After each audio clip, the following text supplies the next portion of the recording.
Өрхийн төсөв програмын календар модулыг хэрхэн өдөртөх талаар зөвлөгөө өгье.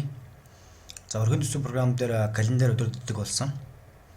Энэ тухайн сар өдрийн ажлаа төлөвлөх түүнийг нь програм харуулах ийм үндсэн процесстэй. Одоо энэ дээр самбар модулын хэсэг тарагдаж байна. Өнөөдөр нарагийн төрсөн өдөр гэж тэмдэглэгдсэн байна. Маргааш бол төслийн багийн хуралтай юм байна. За ингээд календарыг өдөртөхөнд тулд энэ календар гэсэн модуль руу орох хэрэгтэй. Календар бол тухайн сараар харагдана.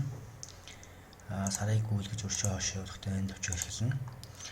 Мөн тухайн төлөвлөсөн ажлаа 7 хоногоор нь тухайн өдрөөр нь харах боломжтой.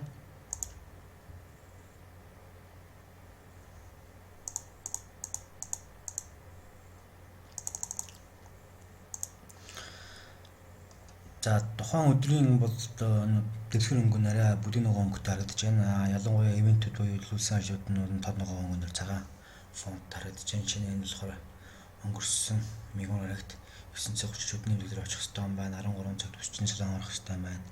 16:30 мөн төслийн багийн уулзалттай нуулалт нь бүр бям хүртэл 16:30-аас уулзах юм байна гэж харагдаж байна. За өнөөдөр нарагийн төсөө өдрөд харагдаж байна. За ингээд тухайн өдөрт ямар нэгэн байдлаар ажил төлөвлөх гэж бол тухайн өдөр дээр очиж клик хийн. Энэ дээр ажиллах одоо шинэ үдийн үсээс суулгах. Өнөөдөр эдээсээ за цаг авдаг бол цагаа тавьчих болох юм. 14:30-аас дуусах хогногоо бас тавьчих болно. За энэ засварлах бол одоо шинэ үдийн 19-с гээд 14:30-аас гээд ингээд тавьсан байна.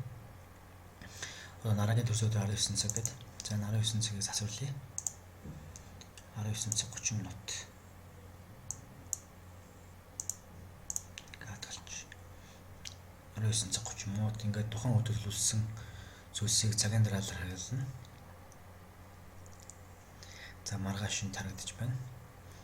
За энэ төлөвлөсөн үйл ажиллагааг өнөөдөр болон маргаашийн үйл ажиллагааг нь самбар модулын дэскт харагддаг.